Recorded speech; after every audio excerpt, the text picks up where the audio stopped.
Hey guys, welcome to Chief Pigskin's YouTube channel. You're about to watch a home clinic where we find one quality coach and he talks on one very specific subject. If you'd like to see more of these come your way, please like and subscribe below and check us out at clinic.chiefpigskin.com.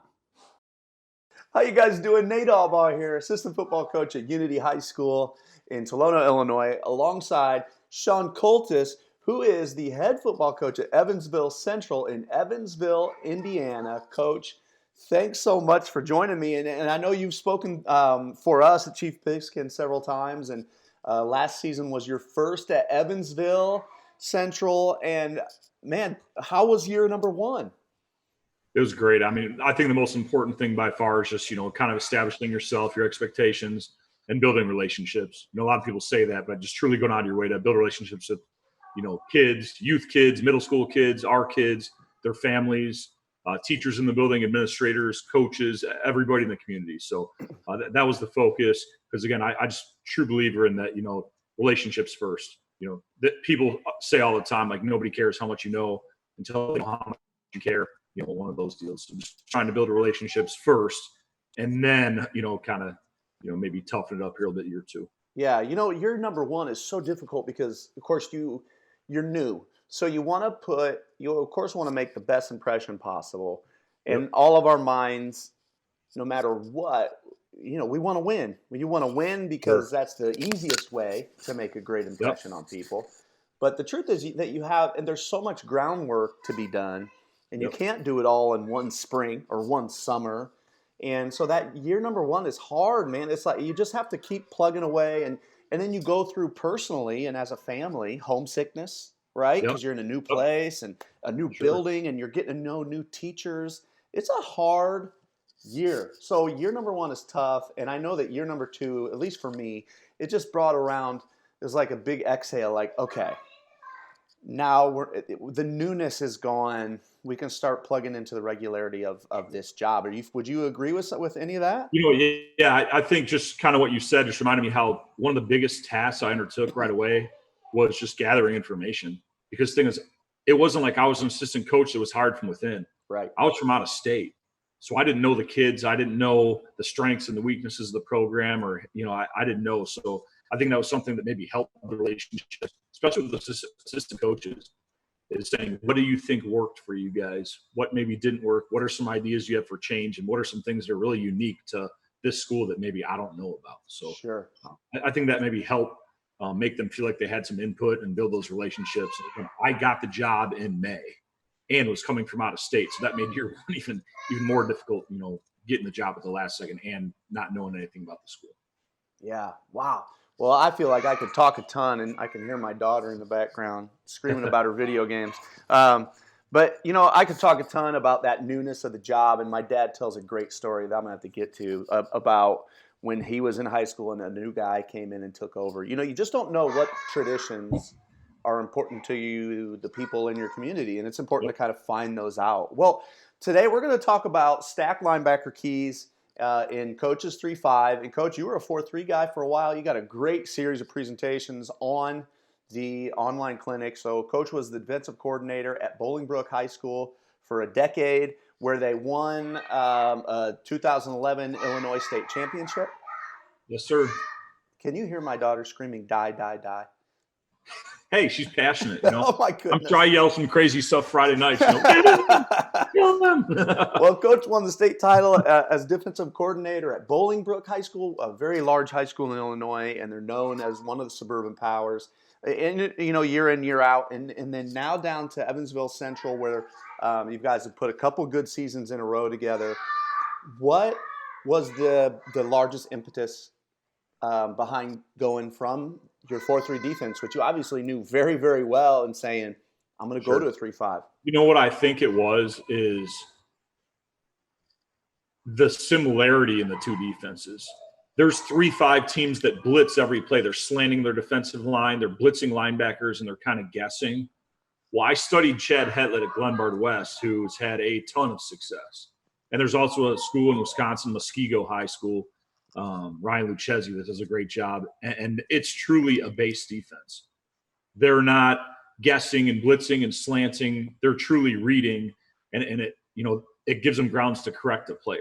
That's the thing I was always hesitant about running a 3-5 is, if I'm blitzing and it doesn't work, what do I do? Just guess another blitz? No, they're truly have keys and reads, and it's a base defense. And what I like about it is, it's hard sometimes to find those 40 linemen when they get on 3. People have usually more linebackers and speed type kids in their building. I think it's conducive to stopping spread because you put more speed on the field, and it's an 8-man front, so it's good against the run. So I just always felt like, it's interesting because you got the speed all over the field. It's an 8-man front, should be good versus the run, but also because you have so much speed on the field, it's really lends itself well to stopping the spread. So again, it's a lot of similarities in the way I taught my linebackers. The keys that I'm going to talk about today are extremely similar, if not identical, to the way I taught linebackers in the 4-3, which really made me want to commit to it. That was great to hear. Obviously, the people that know me know that I've been a 3-5 guy for a while, and I have run my system exactly like Hetlet has run his, and then I've made little tweaks, and all of us, wherever we start, we end up kind of taking our own road and adding our own wrinkles to things. But I was super interested in hearing this today. So without further ado, I'm going to turn this over to Sean Coultis. Man, he's going to talk linebacker keys, his stack keys in his 3-5. Take it away, Coach. We'll do. Okay. Now, before I start, I just want to kind of say it. Every play I'm going to show you isn't against a horrible team. We're showing right here. This is week 1. We're playing. This is the first week we played it, so we're going to make a lot of mistakes. But again, there's some good in here. There's some bad in here. So I try to show you a little bit of everything. And again, I'm talking specifically about our 3 inside linebackers here and where their eyes are on the snap and kind of what that tells them what to do post-snap. All right, so here we go. First one, we'll talk about this stack up top. Again, they're keying through their guard, and they're pretty much keying windows. So the stack linebacker up top right here, he should have read open window and attacked. You can kind of see what he's reading right here. Let's watch him first. You can see right here, right there, he's got a huge open window. We got that guard blocking down on the nose. That tackle's blocking on the end. He should go right now. His B-gap is wide open. He doesn't go. And he goes out on the C-gap. So he's incorrect there based on what I would want him to do. Okay. Then let's talk about our middle linebacker. He's keying the triangle, which is that guard center guard triangle. And by doing that, he'll always be able to see a guard that pulls. A lot of teams pull guards. So our middle linebacker here actually does a nice job. If you watch the guard center guard triangle, our middle linebacker's keying that. Immediately, he's seeing the right guard pull. So that should take him immediately to the correct side of the post. He's going right where he needs to be. And winds up making the stack. Okay, and if you're looking at our other stack, okay, the stack down here at the bottom, anytime he sees a guard pull, he wants to follow it. However, sometimes there's a huge opening for him to shoot through, and sometimes there's not. So he's going to follow that guard one way or another. And I'll kind of show you what I mean here as far as looking for an opening. That right stack backer right now sees his guard pull. So I want him to see if he can kind of shoot through, okay, if it's possible to maybe shoot through that opening. But sometimes there isn't an opening. In this case, there isn't. So if you look, if he starts heading there, there's nothing right now for him. So at that point, once he realizes there's nothing, now he should work, okay, over the top of that.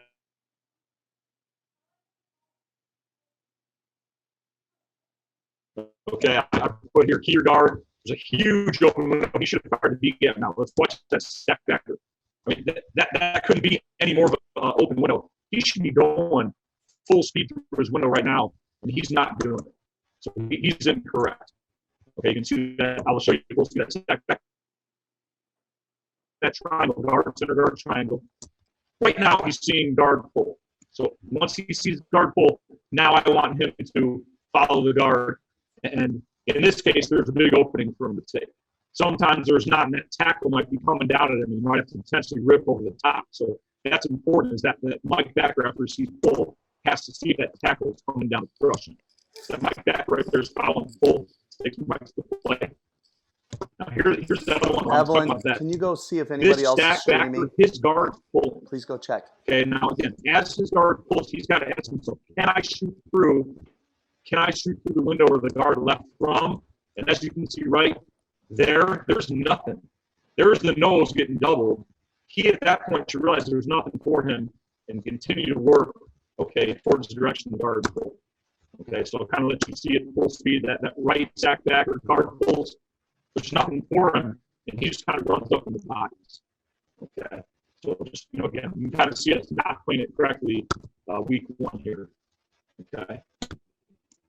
Here's another thing that could happen. And I try to give them all the possibilities, and there's not a lot.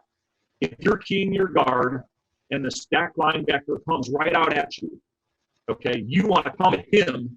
And I let our kids use a forearm just because I think it maybe gives them a little more power. A lot of kids, in high school, they're not strong enough to maybe press a 280-pound, 300-pound lineman off of them. So in this case, this stack backer is going to have his guard come right at him. So I want him to hit with his inside flipper, attack him as hard as he can, and win at his B gap. Now, again, I tell him, look, I know the lineman's going to be bigger than you, but you have a couple advantages. You can come at him harder than he comes at you, and you can be lower than him. And you can hit him with great technique with that forearm. So you can kind of see here, that guard comes right out at him right now. He goes A gap. And you kind of see how we're not gap sound anymore because he went in the A gap, and the defense end is supposed to be holding the C. You see better from the end zone copy. Again, watch number 7. This is a sophomore in week 1. Okay. So again, he should be keying his guard. If that guard comes right out at him, he wants to attack that guard. So again, it's real simple. If he comes at you, you come at him. He should be hitting with his inside flipper, which is his right forearm in this instance, which will correctly place his head in the B gap. Okay, so you can see here, I'll put it in slow-mo. Okay, guards coming right out at you right now. Go at him with your right forearm and go in the B gap. You can see how right there we're just not gaps on. Let's show full speed. Guards at him. We should be fitted like that. Guards coming at you, come at him with that right flipper, stick your head on the left of him, and win in the B gap. And then we're gaps down, but you kind of see they're going the wrong gap, and it doesn't help that they had Jerome Bettis here running us over for some yards. Okay. Now, again, when I introduce these to the linebackers, I think it's super important is don't throw it all at them at once. Maybe one day, all right, all we're going to do today is talk about guard pull. All right, so if the guard pulls, here's, you're either going to shoot through that open window, or if there's no window, you're going to keep working over the top, and just kind of going through that. And then maybe day 2, you could do with that last one where, all right, guard's coming at you now. You're going to hit him with your inside flipper and win your B gap. And then ultimately, you maybe by the end of summer can mix them all up where they don't know what's coming. Because that's the reality of what a game is. So here is some zone read. Now, you're going to get closed window on zone read to the running back. So closed window, he should be scraping tight outside of that D end for a quarterback. And we make a chase call. You can see in my notes right here. It says defensive end. If the running back's on your side and the tackle of your blocks down inside, you should chase your unblocked and tackle the running back. Okay. I put notes here. Was your head is behind him. You made an arm tackle, so you got dragged. Get your head in front with the body tackle. He can play multiple gaps when chasing behind the line of scrimmage. So the way we play zone read, okay, the way we're going to play zone read is, okay, they're zoning this thing. He's coming this way, potentially cut back. The defensive end, okay, on the side of the running back is taught to chase. So when his tackle here blocks down inside, he's coming off his butt and he's turning and running down the line of scrimmage to get his head in front. And theoretically, he plays multiple gaps. He's playing the B gap from behind, the A gap from behind. Sometimes he can be all the way to the other A gap. I mean, he's covering multiple gaps. And that's kind of the way we play zone read. And then the stack backer, on a chase call that they're communicating, he would scrape and have quarterbacks. So let's kind of see it here. Okay, first one, here's the closed window. Closed window, linebacker should be scraping for quarterback, which he eventually does. Okay, he kind of gets engaged with that tackle first. Okay, and that defensive end, I'll show it full speed on the DN should be here's back and sprinting down the line. You see how he hesitates. He makes the tackle, but he hesitates. He's not chasing, he's hopping, and he's square. I want him to turn and run the heels of the line and essentially cover every single gap from him. He can cover at least 3 gaps behind the line. The B gap, the A gap, and the opposite A gap. Turn and run. You're unblocked. And get your head in front. He makes the tackle, but his head is behind, which is an arm tackle, and then he gets dragged for another 3-4 yards. Our sack backers should be reading closed window and scraping for quarterback. And notice we have our outside linebacker out there as well. Okay, So we almost get a 2-on-1. I want him to scrape tight, so he could be an inside of the quarterback player, and our outside linebacker here is kind of being patient for some RPO. Ultimately, once that quarterback keeps it, he could be an outside of the quarterback player. So you got a 2-on-1 versus a great athlete. But again, that defensive end's got to chase. Chase means you turn and run. You can kind of see it here. He's unblocked. He should be playing multiple gaps from behind the line. Right now, turn and run. Turn your shoulders. We're not playing it square. Turn and run. You're a dive player and chase that thing down. You can see he made the play with horrible technique. And he still made the play. Imagine him right now turning his shoulders and sprinting flat down the line and covering the B gap, the A gap, the opposite A gap, all from behind. And it just makes sense to me that he's unblocked and he can cover multiple gaps by doing it from behind the line of scrimmage. When we're playing a spread team and the running back, that side, we're making a chase call, which basically means if your tackle veer blocks down to the inside, the defensive end is chasing the running back flat down the line of scrimmage, and he's playing multiple gaps from behind the line of scrimmage, and the stack backer is going to read close window and would scrape for a quarterback. Now that chase call only exists on a veer block. If on the snap of the ball, that guard blocked down on the nose and that tackle blocked out, well, that'd be our normal open window read. But I'm saying versus Chase's thing, if it's zone read, defensive end, you turn and you take the tail back and turn and run down the line of scrimmage with your head in front and tackle dive, and the stack back will have quarterbacks. Let's see how we do here. Again, he's hesitant. He's not. I want him to cover multiple gaps from behind the line of scrimmage. So turn and run. He's just hopping. I want him to take away that cutback from the running back because he's unblocked. Turn and run. Okay. Now, on the other side, here's that same key we were talking about. This stack backer, his guard is coming at him. He's got to come at that guard with his inside flipper, which in this case would be his left forearm and left shoulder, and stick his head in that B gap. He goes A here, and you see how there's an opening. Guards at him, don't go A, go B. And that's where the guy runs. Okay, and we should have that chase call to stop zone read. Okay, you can see it from here. Let's watch the chase call first, which is over here on the side of the running back. I should have my defensive end. Defensive end should be turning. You're unblocked. Turn your shoulders and run flat down the line and try to get your head in front of that running back. And you can see my stack backer should be scraping for quarterback. He'd be scraping tight to be an inside of the quarterback player. And you can see my outside linebacker. We'd have two guys on the quarterback. He'd be an outside of the quarterback player.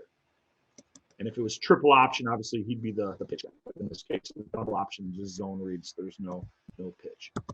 Okay, now let's watch again. This stack backer has guard coming at him. He should be using this inside flipper and winning in the B. Guard comes at him.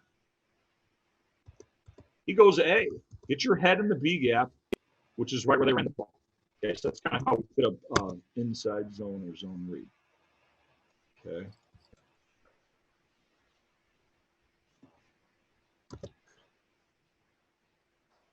Now here's another one. Here's zone read again. Again, it's to the side of the running back. So to the side of the running back, turn and chase. He's doing a little better now. Probably talked to him on the sideline. I showed him some huddle clips. Okay, turn and run. Probably, I'd say he's running too much of a rounded course. He should be flat down the heels of the line. Don't run that crescent shape like a moon. Turn and run, and you're aiming to get your head in front of the running back so it is a body tackle. If your head is behind him, it's an arm tackle, and you're going to get dragged. So turn and run. Okay, almost, but again, it's not quite perfect. And again, this is week one against, or actually this is week 2 now against the Owensboro team. I think wound up going like 13-2, pretty good team. So again, you can see that guy cutting it back. But again, that's what the DN's got to be assuming is that cut back. Turn and run and get your head in front and take away that cut back. Okay. Let you see it from the end zone here. The end of the side of the running back should be chasing. Again, just he's getting his head behind him. I want his head to be in front. Okay. And again, still almost making the play, but just again, this is week 2. So we weren't quite there yet. All right, let's watch this stack here. I said close window, so we should be scraping. Again, the biggest mistake these kids make when they scrape is they scrape wide. They've got to scrape tight and literally leave no space between them and that DN and tackle that they're scraping this. Let's watch our backer here. He's going to be reading right here, and he's getting close window. Scrape tight, that's pretty good, okay? And then he winds up making the tackle. So that's pretty good with him. Again, our Mike backer, he's keying that guard, center guard triangle, but it's super important is after you see the guard pull, if he does pull, you've got to look to see if the linemen are coming at you. So this right guard on the offense pulls, the backer sees it, our Mike backer, but now I think this tackle is coming at him. I don't know if he saw him or not. He instinctively avoids him, but he's got to see that. So let's watch our Mike backer. Guard pulls. That tackle is coming at him. He did a nice job avoiding him, but he's got to be able to see that. Sometimes you might work underneath him. In this case here, if he thinks he's got room, he can slip him underneath, or he can rip over the top. But he certainly, the one thing he doesn't want to do is get engaged and take himself out of the play. So I think it's really important is that Mike backer that sees, guard, center guard, when the guard pulls, the direction the guard's pulling, okay, that tells the Mike, all right, I'm working this way, but now I need to snap my eyes to the offensive line in the direction the guard's pulling and see, is it possibly open window or I'm just going to shoot? Is it, maybe this tackle's coming at me and I've got to, either duck under him or rip over the top of him. So I think that's a crucial coaching point for that Mike backers. He's got to see not just guard pull, but then the offensive line in the direction the guard's pulling to protect himself. And then this stack backer here doesn't see his guard pull. He should have, but he's probably not looking into his guard. He's probably looking in the backfield. So again, he never even saw his guard pull. Winds up getting over there late. Okay, now this is something that's pretty important. Is something that Chad Hetlick, Lombard West talks about is the depth of the running back. So at this point here, this stack backer has running back away from him, so there would be no chase call on his side. Remember, the chase call only exists on the side of the running back. Okay, and the other thing you'll notice is the running back's even with the quarterback, which we call eagle, which generally eagle alignment is going to be, if it's a run, a lot of times that tailback is coming across the face of the quarterback for power read, or some kind of sweep. So pre-snap, he's seeing back away eagle. Okay, and he does a nice job here of playing outside run. So you can kind of see here, okay, he gets off the block and makes a great tackle. Now, outside run your way, okay, I'll show you, this is one of the reads that our stacks get, is if the guard and the tackle on your side are working to the sideline. So that could be like he's trying to reach that defensive end, and this guard is also, they're both kind of reaching out to the sideline. Okay, that tells him outside run. So you can see right here, he gets that read. Okay, he's reading his guard and sees his guard working laterally. Okay, his guard is working laterally, so that tells him it's outside run right now, and he did a great job. He probably pre-snap saw eagle alignment, and even those receivers to his left ran tight to pass crack him. So he does a real nice job here. He reads it, running back away from him in eagle alignment. He feels the guard working laterally, takes on the blocker. That's what's great is if he's just looking in the backfield, he probably gets crushed here. But he sees outside run, beats the block, and then makes a heck of a tackle. So he does a real nice job here. Now, we would have the same exact reaction, okay, as reach. Again, if tackle reaches, guards reaching, we know it's outside run, we're going to tack outside of our DN right now. That would be the same stimulus if he got guard pull to the outside. So pretty much anything where the guard's working laterally to the outside, he's going to immediately attack outside of his defensive end. And again, pre-snap, he sees back is even with the quarterback away from him. So that's an indicator of possibly outside run his way. Does a real nice job.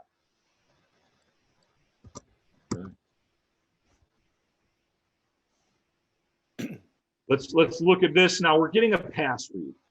Now, again, I love that our linebackers are run first guys, and I try not to get on if they take a couple steps forward when, it's the guard showing pass. I like that they're attacking. But ultimately, if that guard pops up and stands up with a high hit, you've got to know it's pass. So let's watch our left stack. He does a great job here.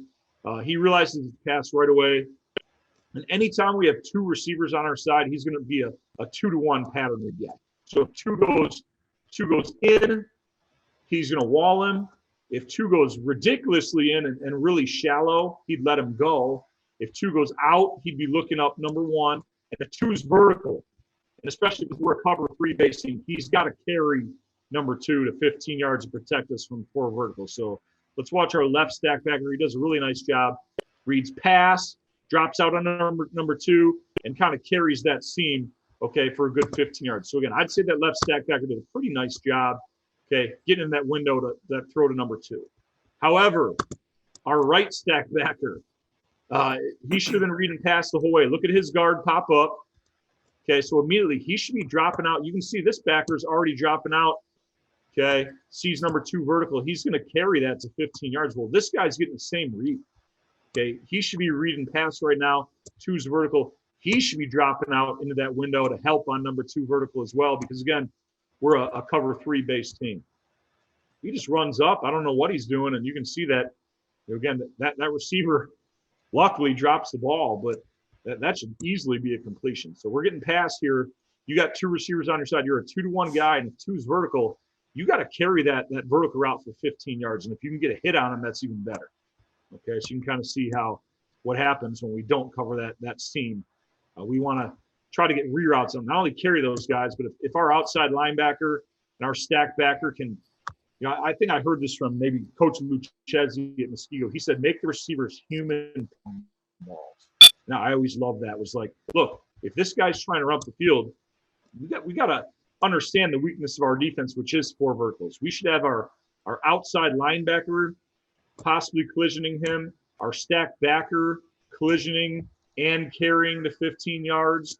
Not only that, our corner should be midpointing 1 and 2. And I know this talks about stack backers, but again, 4 verticals is a weakness. So if that number 2 is up the seam, we should be collisioning him, maybe with 2 guys potentially, and our corner should be overlapping 1 and 2 to protect those 4 verticals. You can see right here how that stack backer just kind of doing his own thing really hurts us and gives up that seam route.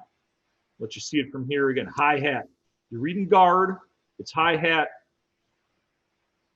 That's pass. And he's popping up. His hands are out in front of him. There's no run fake. You got to drop. You can see when he doesn't, see that nice window that the quarterback has of him. And luckily, they dropped the ball there. We got lucky. All right, now, that was kind of our base reads. Okay, base, again, your guard it could be open window, you fire it. Closed window, you scrape tight. Pull, you follow it. And you have to ask yourself, is there a window or not? But you're definitely going to follow pull. If your guard's working to the outside, like a reach or a pull, you know it's outside running, you attack outside your DN. And if the guard comes at you, you destroy him and win your B gap. And if it's pass, you drop. So those are kind of the key reads we talk to our stack backers about. Now, we do something called tight, which again, Coach Coultis at Muskego does. I know Iowa State and a lot of college teams do it, but we stem to it. So we line up in our base, 5-0-5, 3-5 defense, and we'll stem on the indicator of the quarterback, which could be, the quarterback looks right, he looks left, and he puts his mouthpiece in and puts his hands out, or maybe he kicks his knee up, or he claps his hands. Some indicator that we're going to get that says the ball's about to be snapped. And our defensive ends are going to stem into a 3-0-3 or like a double eagle bear look.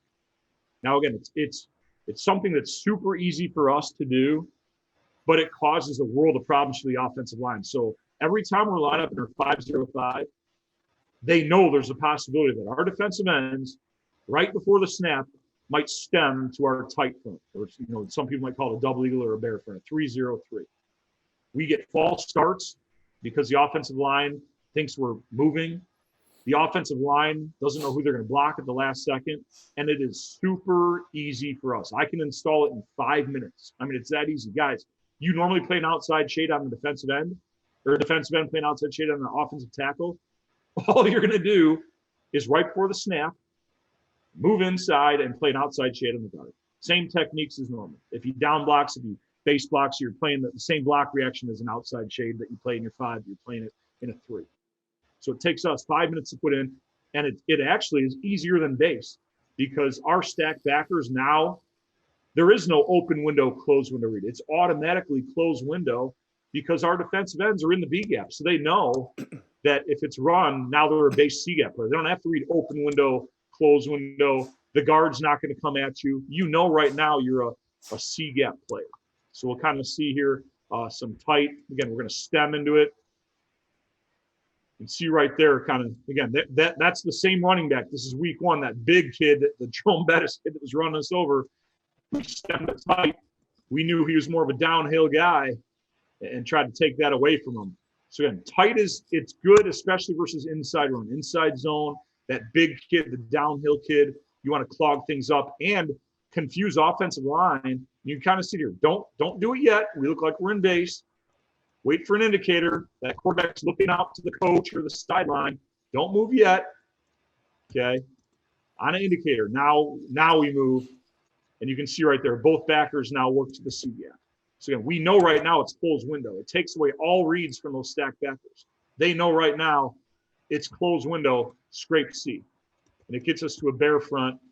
And it really, really, really keeps your middle linebacker free too. I mean, it's kind of hard for them when you're in that bare front for them to be releasing people up to that middle linebacker. You kind of see there, we're occupying all 5 offensive linemen with our 3D linemen that are in that double eagle look. And we got 3 free stack backers now, and we're clogging the middle. And it's simple for us and causes all kinds of complication for the offense. So defensively, I don't like to do a lot of stuff. I like stuff that's inexpensive for us that causes problems for them. And again, we're not going to do it all right here, but you'll see sometimes, here's one we screwed up. We're in tight. They got the big dude in again, so I know that they want to run downhill. So again, the DNs are in B gap now, stacks. You got to go C. We already know right now it's closed window. You can see right here, our stack backer runs right into the back of our defensive end. And we don't stop them. We're trying to make it easy on our kids. All right, guys, don't move yet. There's no indicator yet. At the last second, stem inside. That's pretty good. But now number 7, you're running up into the back of your own defensive lineman. Like, you need to be right here right now. You know, everything's clogged up in the inside. It's pretty easy. You can see this stack backer does a nice job of fitting in his C gap. We're running into the back of our own guy, and he's doing a nice job eating a double team. This guy could be free right now, C gap, making the tackle. Instead, you know, again, here comes that big running back, you know, running us over, you know, again. So I'm trying to make it simple for our kids, and it's a great change up to your base front, and especially because you're doing it at the last second. Offensive line pre-snap, they know they're going to block, and all of a sudden you stem the tight. You know, I think it's really, really good, and it's simple for us. So here's an example of us doing it well. Okay, he goes C gap, he scrapes tight, and again, scraping tight is huge because you got to remember, you're not the force man in the defense. You have help from this outside linebacker outside you. So when you scrape C gap, you want to scrape tight, and you go inside of any blocker and spill it to our force man. The only guy that doesn't spill blocks is the force man. He boxes and keeps his outside on free. So again, you can see him doing a nice job here. Here's tight. He goes C, goes inside of a block. You can see him right there spilling, going inside the block, and gets a nice tackle for a loss. So again, tight, it's making it real easy on us. Real easy, scrape tight, go inside the block, and spill it to the outside. See it right here? Okay. Now, here's an example. I got a stemming. This defensive end does a real nice job here of stemming on the indicator, which, you know, maybe is, all right, quarterback, wait till he puts his mouthpiece in, and maybe he bends his knees and puts his hands out, or, you know, that running back certainly isn't in a stance. There's no reason to stem yet. So wait for an indicator. You can see this left defensive end way too early. You want to move. There's no reason to move yet. You know, if you get caught, maybe move back and bounce back and forth. But you can see a right DN moves now. That's pretty good. Okay, and you can see it's real easy read for our stack backer. Okay, look at the stack backer on the right. You can see how it's closed window pre-snap because his defensive end's in the B. So go C gap, tight, go inside of any blocker, which he does, and spill because we have an outside linebacker that's out here. Now it's super important that he understands, look, if we're in tight and you scrape and you go outside of that blocker, Now there's a hole between the offensive tackle who's down blocking on our 3 and the person that's kicking out. Now there's a hole. And now you are in the same gap as our outside linebacker that you can't see in the picture. But now you're in the same hole. You don't need 2 forcemen. So it's super important is, look, you need to scrape super tight. He's probably a little too wide there, but he still gets the job done and scrapes and goes inside the block and makes a tackle.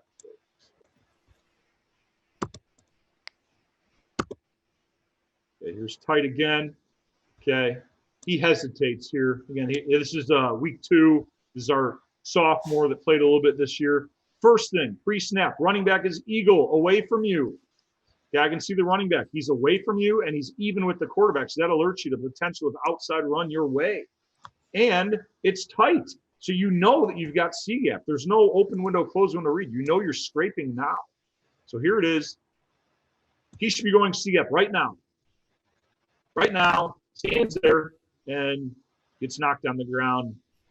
Yeah, that's what you get week 2 with the sophomore against a team that I think went 13-2, and we're the only team that actually beat these guys in the regular season. They're pretty good. But again, he's got to know right now, I got running back eagle away from me.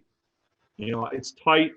I'm going C. Run up into the C gap right now and help out that outside linebacker that's kind of out there on his own. Okay. You can see here, us stemming the tight. Our defensive end on the right almost gets in there untouched and makes a tackle. He stems, confuses the offensive line. He gets in there untouched. He potentially could make that play as well. So yeah, that tight's good for us. It's simple. Again, this is week 2 against a really, really good 0-1 team.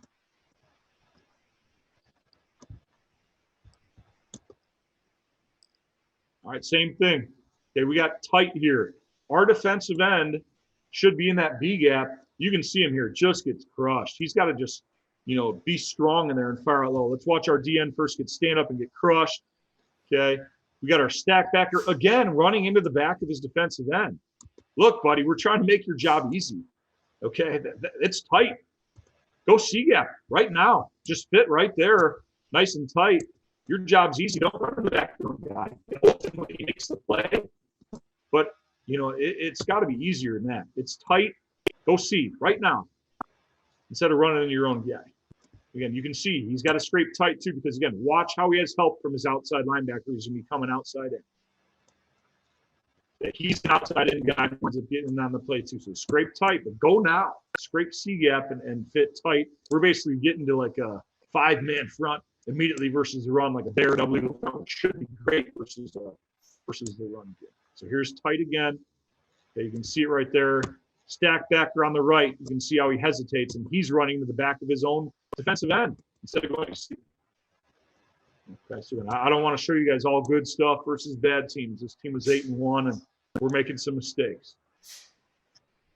Okay, this is great here. I think you'll see both of our defensive ends. We stem tight. Both of them come untouched. I think one side is open window, and nobody touches the DN because he stems late. And the other side, they pull a guard, and our DN comes untouched where they pulled the guard from. So you'll see our DNs here. This is when it looks good. Watch both DNs here in tight.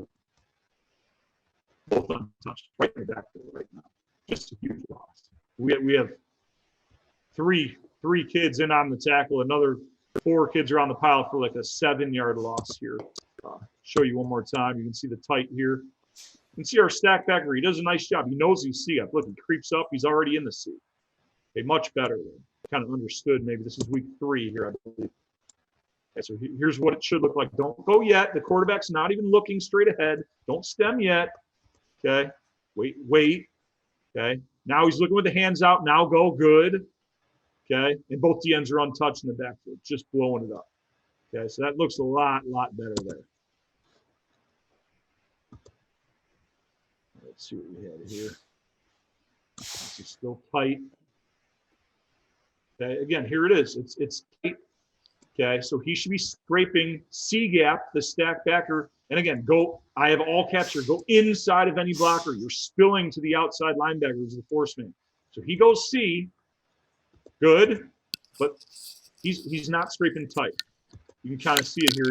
He goes outside of the blocker, okay, which is an error. You can see he scrapes. Okay, he should be fitting tight, and then he's got this number 1 coming at him. I want you to scrape tight and go inside of number 1. Okay, scrape tight, go inside of him, inside, spill it to the outside linebacker. Because he goes outside the block, now we have him and the outside linebacker in the same gap. So that is incorrect. He should be scraping tight when he's got speed. Now, here's the change up. All right, guys, look, we're putting in pinch. Okay, pinch. It's the same thing as tight, except instead of pre-snap stemming to the B gap, post-snap, the defensive ends are just going to pinch into the B gap. So pinch and tight are the same exact defense, except now we're getting there post-snap. So, but again, it's the same thing. It's simple for us, guys. Pinch to the B. Defensive ends are pinching B, and stack backers are C gap now. So it's just another variation of tight, but instead of stemming to it, okay, they assume that if we don't stem to it, we're in base, but that's not true because we can pinch and get to tight post-snap. So you can kind of see it here. We're pinching, and the stack backers going C. But it accomplishes the same exact thing. And we wind up stopping. This is week 1 against that big, I think he was like a heavyweight wrestler, this running back. He's pretty tough.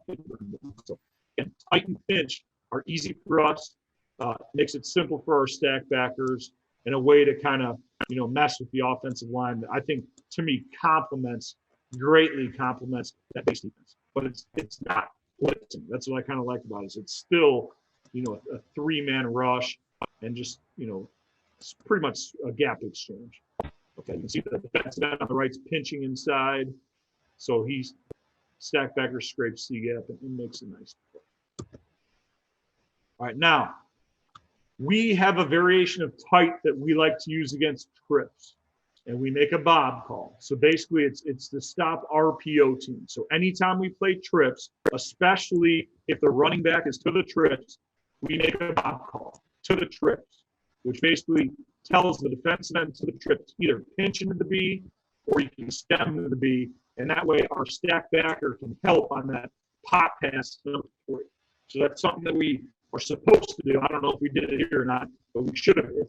I'm assuming we didn't do it because we should have had a bob call versus trip. So bob basically says, all right, defensive end, bob has 2 Bs in it, you have B gap. So if you make a bob call, you go B, that way that stack backer can kind of sit in that window of the throw to 3 and play it kind of patiently because he doesn't have an interior gap. So we should have had bob call at the top. I'm assuming we didn't. We didn't. You can see right there how our stack backer, we wind up being okay here. You can see we have a bob call, so he feels B. You can see that number 3 receiver is wide open. If they would have done a play action top pass number 3. So that's why we want to be in a bob call so that way he can sit outside and cheat out towards number 3 a little bit.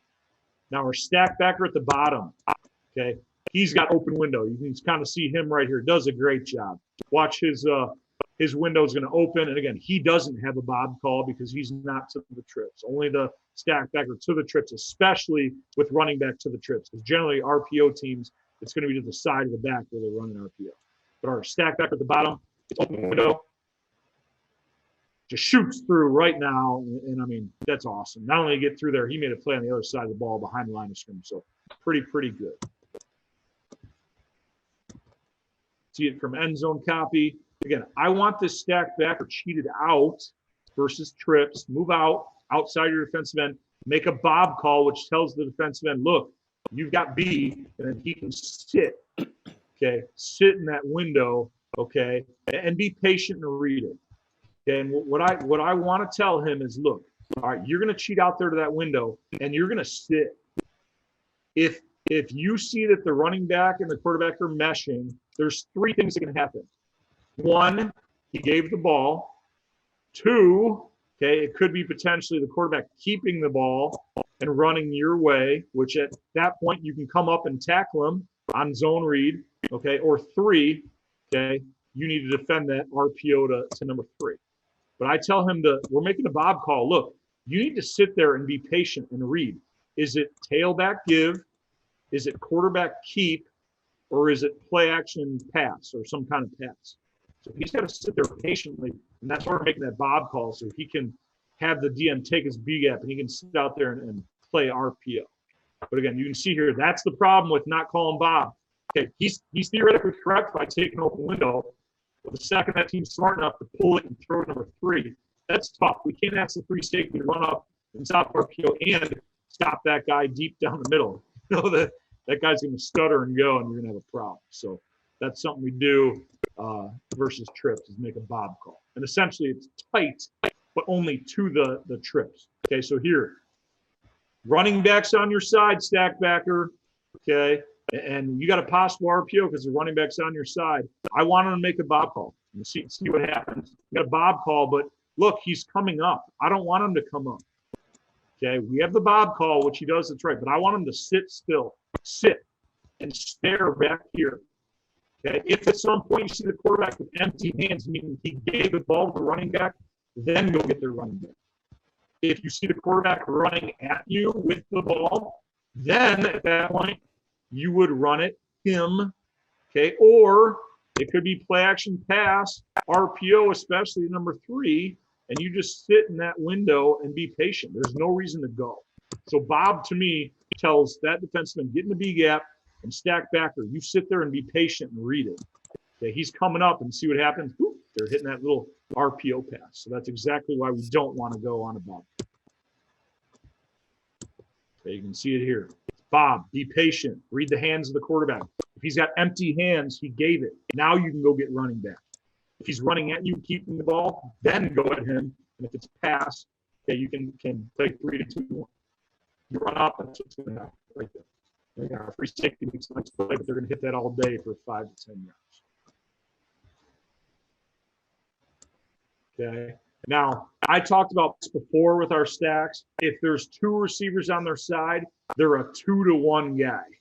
Now, all that's changing here is, and it's real simple, if it's pass and you have 3 receivers on your side and you're a stack, you're a 3 to 2 to 1 guy. So you're going to cover the final number 3. Okay, if 3 goes in, you're going to wall him. If 3 goes ridiculously in, like a shallow crossing route and no cover zone or 5 yards, you let him go and work out to 2 and 1. If 3 goes out, you let him go and work out to 2 or 1. And in this case, if 3's vertical, hit him, carry him to 15 yards while looking outside for 2 or 1 coming in. So here we go. It's pass. There's pass. His guard's showing pass. Now you're reading 3 to 2 to 1. 3's vertical, but as you're hitting 3, I always tell them, look, good job. You're hitting number 3 vertical. You're facing the sideline. You should be able to see a receiver coming in. So your vision, yeah, you're hitting 3, but your vision should be such that you see a receiver working into your zone. You can't run deep down the field. We don't need you deep down the field. You can see that receiver is furious because the quarterback didn't see him open. Okay. But again, we have a general rule, and this is something I think is real important that kids understand. You have a no cover zone, which is anything under 5 yards. So if this stack backer had number 3 coming shallow, we're not going to chase that because that's no cover. Okay. And likewise, there's also an area, I don't know, maybe somewhere in here, 15 yards, where you're never going to get deeper than 15 yards because if you do, you're doing the corner and safety's job, and we're not going to be able to cover screens and draws and quarterback scrambles and all that. Okay, so there's a fine line between no cover zone and not running past 15 yards. So they got to understand that they should be covering between 5 and 15 yards. That's their range of where their zone, the vertical range of their zone. So again, 3's vertical. Hit him, great. That's good. You're hitting him, you're carrying him, but have vision to the outside. If 3's vertical, look out to 2 or 1 to see who's coming in. And clearly right now, it's number 1 working on the inside. Let him go now. Let him go, and then work to cover number 1 coming in. So again, he's a 3 to 2 to 1 guy. Okay. So again, I just want to be clear. Again, he's reading guard and seeing pass. Okay. Pass. 3 to 2 to 1. Don't run deep 30 yards down the field with the receiver. Okay, do your job. Now, here's what you'll see. If you notice the defensive front here, we've talked about base so far. We've talked about tight. I like wide on 3rd and long. We get a ton of pressure rushing 3. Now, we'll blitz some. Don't get me wrong. You know what? If we don't have to blitz, we're not going to blitz. If we can get pressure with 3, that's the greatest defense ever, other than, I guess, getting pressure with 2 or 1 or, whatever. But It's kind of hard to get pressure with that. So if we can get pressure with 3, now again, we should stem to this. I don't like that our defensive ends are already out there. The quarterback's looking at the sideline, running back's looking at his wristband. Stay in your normal 5 and then stem out to this wide alignment. Okay, now again, just so we're clear, if you look at the down distance here, I believe it's 3rd and 10. You look, I think that's a 3 right there. So it's 3rd and 10. So when I call wide, okay, I'm telling everybody something. I'm telling them, look, guys, I think it's a pass. That way they don't have to be smart enough to look to the sideline and know down the distance. I'm telling them it's going to be a pass. So I'm telling DNs, look, pin your ears back, go get the quarterback. Linebackers, don't bite on play action. They'll bite. Like, it's 3rd and 10, buddy. Like, you need to drop and think pass first. So, again, when I'm calling wide, not only am I telling the D-line to get out in that wide 9 and get their pass rush on, I'm also telling linebackers, look, guys, like, get a reroute, pass first. Okay, so you can see it here. Okay, DNs and wide 9s. We get pressure here with 3. You'll see us. Our DNs come flying off the outside. Nose guard makes a move. Okay, we're getting some pressure and getting a sack. Okay, so that wide has been really good to us, and it's laughable to me that we can get pressure with 3 guys. You can see us again. Okay, down in distance, we got 3rd and 10. Okay, I'm calling wide. So again, DNs widen out. Try to stem to it. Okay, linebackers, again, think pass first. Now, again, you can see it's 3 to 2 to 1. I have the route combination drawn up here. Okay, 3 is going to be vertical. Okay, and 1's going to be working in. Okay, this is, I think, the week after that other team ran the same thing, and they're picking on our guy again. Okay, so again, 3's vertical. Hit him, but have your eyes outside to number 1 working into your zone, which he never sees, and they throw it to the guy who should have been covering 4A first. Okay, but again, if you look at our DNs, you can see them. Okay, they're trying to get wide, and our nose guard too is thinking of a pat. Our nose guard does a pretty good job of, collapsing that pocket a little bit as well and getting some pressure. Okay. Let you see it from the end zone. Now again, I don't like that our DNs are lined up wide already. Why? They just are breaking the huddle now. Why line up out there? Okay, move in. Maybe stem to tight, then line up in base, then go wide. But don't just line up. Okay. But again, the defensive end almost gets there. Okay. And again, if our stack backer is truly reading 3 to 2 to 1, we'd be okay. Okay. Now here it's 4th. I believe it's 4th and 6 here. Make a wide call. Okay, which again, not only tells our defensive ends to get wide and pass rush, but it's also telling the stack backer to expect pass. He does a pretty good job here. Okay, widens out, reroutes 3. Okay, there's been no exchange yet. He's rerouting 3. That still is number 3. It makes a nice pass breakup on a 4th and 6 to get off the field. Okay, again, DNs, don't line up in it so soon. You guys are there. What are you doing? Like, guys, you got time. I love how wide you are. I love you want to get a sack, but like maybe the indicator this week should have been the clap of the quarterback right there. Maybe we're moving or stepping right before that when he puts his hands up. All right, get wide, and the ball's being snapped out. But again, get wide, but not so early. Okay. But again, getting pressure with 3. Now, something I don't know if you noticed that we do, and this is something I got from Hetlet and Lucchesi at Glenbard West, Muskego. We spy our middle linebacker on the quarterback. So anytime the quarterback leaves the pocket or takes off, he's going to see it. If it's bootleg or sprint out, he'll see it and he'll go because he's always got his eyes on the quarterback versus pass. So anytime the quarterback takes off, I even tell the middle linebacker, look, if you're spying the quarterback and you see an opening and you think you can go get him, you have my permission to go get him. Okay, this kid is an all-state player for us, so I just love that he's the spy. He scored 3 defensive touchdowns this year. He actually was responsible for a 4th because he tipped the ball that was intercepted in return for a touchdown. And again, something else I like about it is by spying him, we can give our defensive ends permission to go inside. So if we're running pinch, if we're running tight, and the quarterback escapes the pocket, so people would say, oh, if you're running tight or pinch, you don't have containment. And I'll say, yes, we do, because our middle linebacker is one of our best players in spying the quarterback. And if the quarterback sees that we're in tight or pinch and rolls out, our middle linebacker's secondary contain is going to go get him real quick. And he sees draw, he sees screen. Again, it's just a good deal. And if we're in base, if we're in that wide front, it lets our defensive ends make an inside move if they think the tackle's oversetting, and we can have our spy, make us right with that defensive line. So here we are. We're in tight. We lose contain. But guess what? Our middle linebacker's spying the quarterback.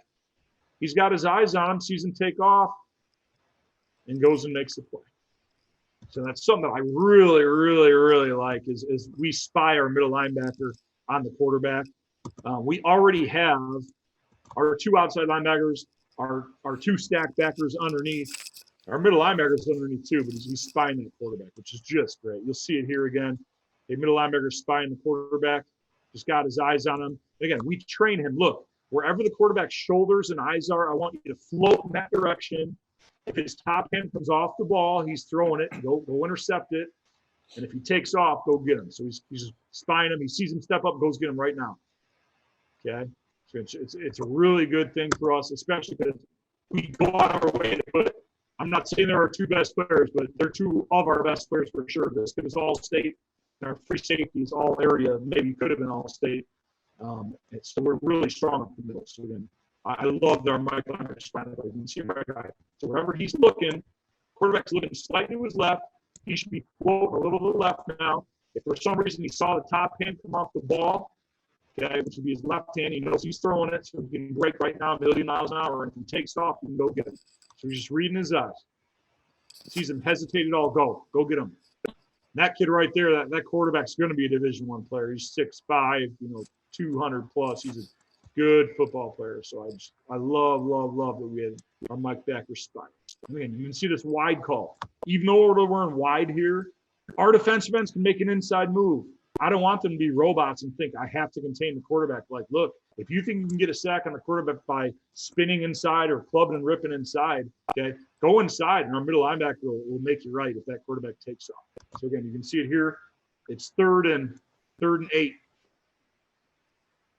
And we spy it and get a pick 6. But again, pre-snap, I'm calling wide. So I'm saying, all right, look, hopefully we're stemming to this, getting our pass rush on. Backers expect pass, okay? And then you can see what it does for us when our middle linebacker is spying the quarterback. He sees him, and the quarterback's not even reading him. He's just floating where he's looking. Pick 6, he's gone. Again, that kid scored 3 touchdowns this year defensively and was responsible for a 4th. He tipped the ball that wound up getting intercepted as well when he was spying the quarterback. So you can kind of see his technique here. Middle linebacker spy the quarterback.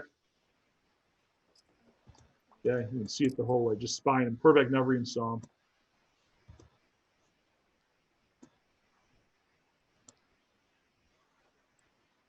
Okay, now here's one. We're stemming to tight. And again, I don't care that we're in tight and we're not going to be able to contain the quarterback because middle linebacker will make us right if that quarterback takes off. So it's tight and pinch. Or you're thinking, oh man, if they pass, you don't have to contain. Well, our middle linebacker is a great player and he'll contain for us. So here's our DN 7 to tight. I thought he should have made the play. He's unblocked. Look at this. He's flying in the backfield with the guard pulled. He just whiffs, doesn't make the play. But again, because he at least made the quarterback scramble. They pull a guard, okay, makes him take off, and our middle linebacker staring at the quarterback and just chases him down sideline to sideline and wants it making it. You can see right here. Don't stem yet. I like how you can see our one defensive end stems now. The other one does a nice job of kind of holding off the last second, comes in untouched. That's why that tight sometimes is good. Then our middle linebacker is spying and makes a heck of a play. And that's all I got here, Nate. You hear me there? Oh, man, the sound got so much better. I don't know what it was about the beginning. There's a couple little spotty parts, but anyway, we figured it out. But, Coach, man, thank you so much. I really enjoyed seeing that, and it was fun to watch. It's just kind of fun to see, like, because I talked to you quite a bit, and and I knew what your vision was for that defense. It was really fun to see it. I stole everything from Hetlett and Lucchesi, man. Glenbar West and Muskego, pretty much everything we do. Which are big influences on me. I was wondering, what do you teach the alignment of your stacks versus the mic? Sure. Are they supposed to be a little tighter? I think the Mike linebacker, just to kind of keep them clean. Because in theory, the Mike linebacker doesn't have a gap. If you talk to Lucchesi at Muskego, he'd say your nose, in theory, is a he has the A gaps. Your DNs in the stack, in whatever combination, whether you're in base or tight, they have the B and C gaps. And your Mike, in theory, what I love about the defense is he's free in the running game. And as you can see there, he's free in the passing game as well to spy. So He's a playmaker, and I want to turn him loose. But with that being said, back up. Okay. Yeah. I want you back to, I tell him at 6 yards, knowing that maybe he's going to be at 5, but certainly no closer than 5. I think it's important for him to be clean and just, I talk to him all the time about not running into trash. Now, luckily, that middle linebacker he's a running back as well. So I just try to talk to those kids in terms of being a running back. Look, what is the running back looking for when he's running? He's looking for a hole. So, just as a linebacker, when you're playing linebacker and you've played running back before, you start to understand the concept of open window, closed window, right? I mean, look, the running back's looking for a hole too. So if there isn't a hole, you got to scrape. If there is a hole, shoot through it. If they're pulling and you're running back, generally when you're running power and counter, you have pullers that you're following. So if you're a linebacker and there's pullers, you probably want to follow them just like the running back follows his. So try to talk to them in terms of, playing running back. Would the running back run in the back of his own offensive lineman? No. So don't run in the back of your defensive lineman. Yeah. So I think it really helps. And we want to keep that middle linebacker free and backing him up for sure. I'd say the stacks, maybe I still want them at least maybe like 5 or so, 5 yards, especially versus spread. Maybe cheat them up a little bit if they were under center. But I think 5. You don't want to have those guys be too close, Okay. The next question I had was, do you ever bump your linebackers, right? So when a team does go 3-by-1 on you, Sure. and even gets that running back on the side of the 3, so it's almost 4-by. Sure. Is there anything that makes you bump at all? I would potentially bump the stack backer to the trips. Okay. Especially with the running back to the trips. You mean more so than the Bob call? So the Bob call, again, because he doesn't have the B gap, okay, there's no reason why he can't cheat out, certainly, I don't know, maybe a good yard or two outside of that tackle. He can still get to his C gap. So again, I think cheating him out there, like you said, especially when the running back is to the trips, because they could do like a swing screen to the running back, and just try throwing it quick to the running back and having all 3 receivers, blocking. They could have number 1 blocking the corner, 2 blocking the outside linebacker, and 3 trying to crack your stack. So I think it's super important that he feels like that defenseman can take the B gap for him, and that helps versus some of that RPO stuff. But are you saying you would potentially put both stacks on one side? I seen Coach Lucchesi at Mosquito bring both outside linebackers to one side. So that's something that I've seen him do, is bring both outside linebackers over there. But you don't? I don't. I mean, I could see the validity in it, but I think something that you could do as an answer to that is potentially playing some man free, and it's maybe having something where like maybe you roll your free. I would probably want to have my free safety covering man to man instead of my stack. So I think it's too obvious to bring your outside linebacker over there because they know you're a man to man versus 3-by-1. So I like kind of keeping both outside linebackers on their respective sides of the field, but I could see spinning and maybe having your free safety man-to-man number 3, your corners would be man-to-man number 1, your outside linebacker would man 2 to the trips, have your free safety rolled on and take 3 because he'd be a good cover guy, and then spin your outside linebacker away from the trips to replace the free safety. And that way it would keep your run fits intact. I wouldn't want to have my stack backer be man-to-man on 3 because I don't think his cover skills are as good, and it would kind of be removing him from the run fits. And Bob is similar to Titan, which is something we already do. I just kind of teach him like something to be patient. So it's nothing new. Look, in Bob, how you have C gap. All right, now versus trips, especially with the back to the trips, we need you outside a little bit in space potentially to the field. So, that's an adjustment that I think we could do. Or potentially, like I said, man free, maybe putting the corners on 1, outside linebacker to the trips on 2, spinning the free safety on number 3, and then taking your weak outside linebacker and rolling him to become the free safety. Now, a last question I got for you here is, we're starting to see more and more, even though we're seeing teams, continue being the gun, continuing to spread guys out, but we're starting to see more and more 11 or even 20 personnel, whether it's, they spread you out but put a true fullback in the game, Sure. Or just play with a tight end.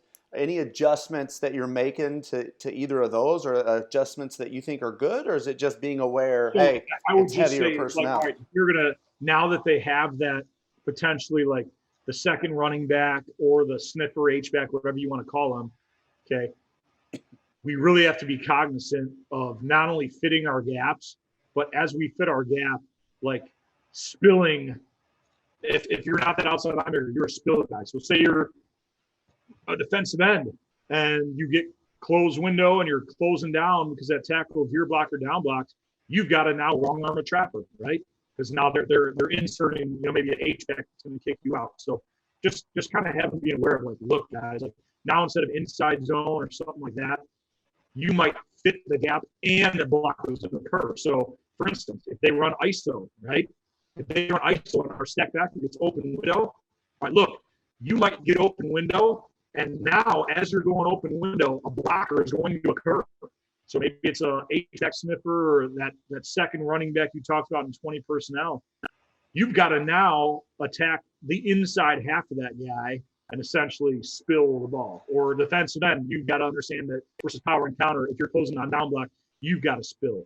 And not only that, the biggest thing too, or just as big as the scraping stack backer, whether it's base and he gets closed window or it's tight or pinch and he's going C, he has to scrape tight and go inside of any block that occurs after he's scraped. So, because again, he's got the outside linebacker outside of him. So I think it's super important to understand that there's gaps pre-snap, what you got, and then gaps can move after the snap. They can move laterally. Another blocker can occur to create another gap. And we've got to fit gaps down. I think by just that philosophy of always spilling, like defensive ends, you're going to wrong arm a trap.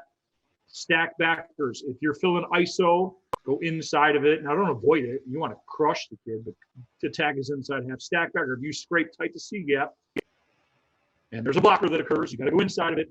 And the outside linebacker, you are the force man. So anytime you have a blocker, you're going to go outside and keep your outside arm free and attack with your inside part of your body. Okay, I thought of a last question. Okay, you said last time. Yeah. The presence of a tight end. I know a lot of coaches have a problem saying, I feel like I have to cover this man somehow, whether it's bring an outside backer down to put him in a 9 or move the stack over to be head up of him. Do you do anything special with the presence of a tight end? Yeah, so something I like that Coach Coultis does at Muskego is he bumps his stack backer to a 60 alignment. Obviously the 0 is, just going to preface that he's in the 6 technique, but off the ball.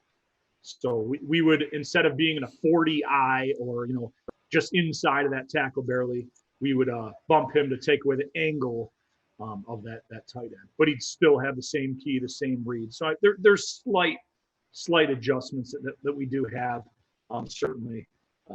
But yeah, I mean, and again, I've seen Coach Ralph at New Palestine High School. He has what's called his monster alignment, where he will at times, maybe a team that's running off tackle power and they're really attacking off tackle, say, look, screw it, we're going to put our outside linebacker on line of scrimmage like in a tight 9 technique and just set the edge right now. So again, I could see us making that adjustment, but again, that's pretty simple. I think it's just maybe putting it in the summer and saying, look, guys, we may not use this, but just in case I ever call monster is a call to the outside linebacker to say, look, you're going to get up on the line of scrimmage. You got the same job as always, okay? You're still going to keep your outside arm free. You're still the force man. You still be curl flat versus pass. Nothing changes to your job. Just pre-snap. Look, they're running the ball your way. It's killing us tight inside run. So this is why we'd call it. We're doing it because they're running the ball to the tight end, and this is something we might have to do. And you just you put it in there, and you don't work out in a ton, but it's something that way when you got to do that adjustment in the game, they're familiar with it and they're ready to do it. Okay, good. Those are that was a handful of staple questions that I ask a lot of stat guys because those are the things where I'm always like, man, what is best? What is best? But it's easy. That's what I'm saying. It's like I think it's pretty easy. Like, that's something I didn't mention was, as far as the alignments. Okay, our middle linebacker is always in that. I guess you'd say it's a 0-0 alignment, right? He's off the ball at 60 yards. That never changes. Stack backer, you are in a 40-eye or a 4-eye off the ball, unless you have a tight end and you move to a 60. That's something that we do from day one. And again, that bob is something that, if you're playing trips, look, just kind of tell them why, and you got to kind of draw it up on the board and show them the film. Look, we can't ask the free safety to cover the quick pop pass number 3 and be deep middle. That's not fair. If he comes running up, then they're going to hit something behind him. So you've got to just kind of explain to them, look, guys, RPO, do you know what it is? Hopefully they watch football. Sometimes they do, sometimes they don't. Just kind of tell them this is a new trend, but where are they doing the RPO? 99% of the time, it's to the side of the room. There can even be a team doing RPO out of 2x2. So if I get into a game where they're running 2x2 spread and they're RPOing us to death to the running back, and again, it's probably going to be to the running back, I hope that I can get into a game and say, look, guys, we're going to make a bob call to the running back. I mean, that they're RPOing us. So defensive end take the B and sack back or cheat out and just kind of sit in that RPO window to the side of the running back. And that's something that you put it in the summer, just kind of have them understand why you're doing it. I think they buy in when they understand that you understand the defense and you're not just calling stuff to call stuff. Guys, if I call wide, it's because it's third and long or something, and I think it's a pass. So I'm trying to tell them why we're doing stuff. We're calling tight and pinch because they're gashing us up the middle, and they got a running back that wants to run downhill and they're running inside zone. Just things like that, or it's going to screw up their blocking. And they kind of understand why. Guys, do we want to just line up in something and let them know what we're in, or do we want to, at the last second, get there? What's better? Let them know, like, why it makes sense. And then, guys, you're lining up way too early. The offensive line knows where you're at. Like, let's disguise stuff. And when you get them to understand why you're doing what you're doing. And again, it's simple. Everything I'm talking about right now, not one of them was a blitz. We had one blitz we ran this year. One. That was it. We had base. If it was 1st and 10 type situation, 1st and 10, 2nd and 4, 3rd and 1, something like that, where I didn't know run or pass, we were in base, tight, or pinch. And tight and pinch to me are the same exact thing. If we got them 3rd and long, we had our wide call, which we got a ton of pressure on, rushing 3, and we had a great blitz that we stole from Hetlet and Lucchesi that we loaded. And that was it. We had 4 calls pretty much, so pretty easy. And only one of them was a blitz. So. But we truly, I want to focus on keys and alignment and pursuit and tackling and run fits and defeating blocks and coverages and pattern reading and just being sound at the little things we did. And again, we ran cover 3 every snap of every game except week 9. We played a team that clearly had a dude, and they lined him up all over the place. So I'm the running back in the slot to the trips, away from the trips. So we did something a little different for 1 week, but weeks 1 through 8 and weeks 10, 11, and 12 in the playoffs, we were cover 3 100% of every single game, every single snap. And we're simple. And you know what? There's a coach at Bolingbrook, Hall of Fame coach, Bob Cora, that one of my best friends, and I've learned from, he would always say, I don't care if the other team knows what we're in. We need to know what we're in. I always remember that. I was like, look, don't try to confuse the other team so much we confuse ourselves. A lot of coaches always say, keep it simple, but rarely do they do it. I'm watching our film over and over, and I find tons of examples of our kids not even running the ball. Like, why am I going to worry about putting more defense when our kids aren't even sprinting the ball? We need to focus on that, instead of trying to run all this stuff and confusing the other team. Man, well, I love listening to you, Coach, and I can tell that, I just agree with a lot of what you say. So, man, thank you so much for joining me. Before I sign us off, you have anything else to add? No, man, it's always good talking to you. Always good seeing you, and I respect the heck out of you. I know you're a wing T and a 3-5 guy, and I think we're from the same thought process of football, especially high school football. I don't know, man. 3-5 wing T. I love both, and I know you're a wing T and a 3-5 guy too, man. Yeah, kindred spirits, no doubt. Well, all you guys at home, thanks so much for joining us. If you could, click that like button below. We appreciate you guys, and we'll see you right here next time on our YouTube channel. Check us out over at clinic.chiefpigskin.com.